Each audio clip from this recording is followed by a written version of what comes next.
நிறைவாக ஒரு முக்கிய விஷயத்தை உங்களிடம் சுட்டிக்காட்ட விரும்புகிறேன்.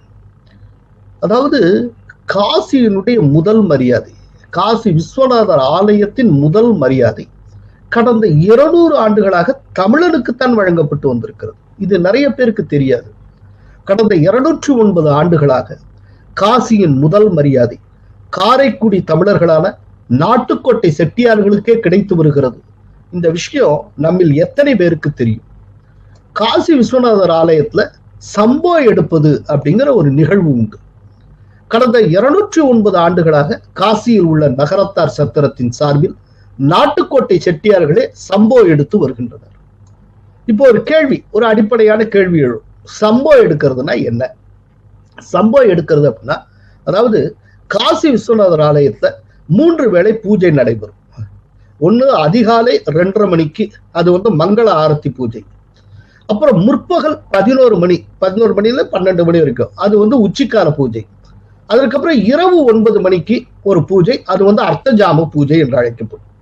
இந்த 3 வேளை பூஜைக்கும் அபிஷேகத்துக்கும் தேவையான பூஜை பொருட்கள் தமிழக பாரம்பரிய மங்கள வாத்தியங்களான நாகஸ்வரமும் தவிலும் முழங்க தூபம் போட்டுக்கொண்டு ஒவ்வொரு வேளையும் காசி நாட்டுக்கோட்டை நகரத்தார் சத்திரத்திலிருந்து கிளம்பி விஸ்வநாதர் கோயிலுக்கு ஒரு டீம் செல்லும். அதற்கு சம்போ டீம் என்று பெயர். பூஜை பொருட்களை சுமந்து விஸ்வநாதர் கோயிலுக்கு கொண்டு செல்லக்கூடிய அந்த நிகழ்வுக்கு சம்போ எடுத்தல் என்று பெயர். நகரத்தார் கொடுக்கும் அந்த பூஜை பொருட்களை கொண்டே காசி விஸ்வநாதருக்கு பூஜை தொடங்கும். பூஜை முடிந்த பிறகு சம்போ எடுத்த நகரத்தாருக்கு முதல் மரியாதை வழங்கப்படும்.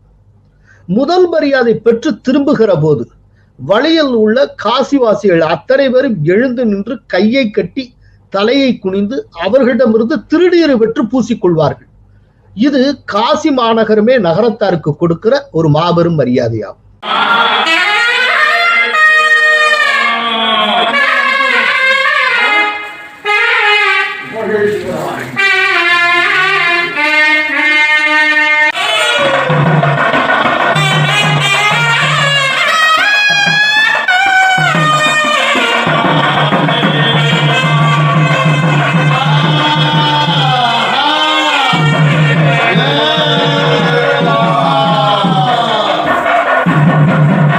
எனவே நகரத்தாருக்கு காசி கோயிலிலும் முதல் மரியாதை, காசி நகரத்திலும் முதல் மரியாதை.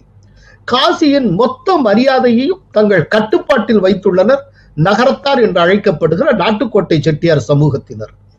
காசி விஸ்வநாதர் கோயிலில் 4 கால பூஜையில் 3 கால பூஜைக்கான உரிமையை கிபி 1813 ஆண்டு நகரத்தார் பெற்றனர்.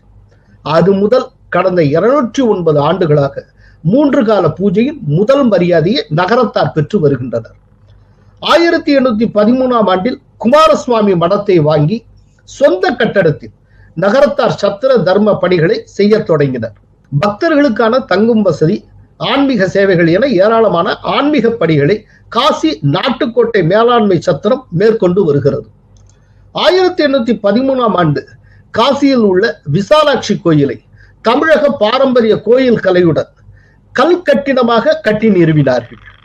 இன்றைக்கும் காசி விசாலாட்சி கோயில் நகரத்தாருக்கு சொந்தமான தனியார் கோயிலாகவே திகழ்கிறது. 239 ஆண்டுகளுக்கு பிறகு 2018 ஆண்டு காசி விஸ்வநாதர் திருக்கோயிலில் மகா கும்பாபிஷேகம் நடைபெற்றது. அதனை சிறப்பாக நடத்தியதும் நகரத்தார் சமூகம்தான். பிள்ளையார்பட்டி சிவஸ்ரீ பிச்சை குருக்கள் தலைமையில் சிவாச்சாரியார்கள் ஒன்று கூடி காசி விஸ்வநாதர் திருக்கோயிலில் மகா கும்பாபிஷேகத்தை நடத்தி வைத்தனர்.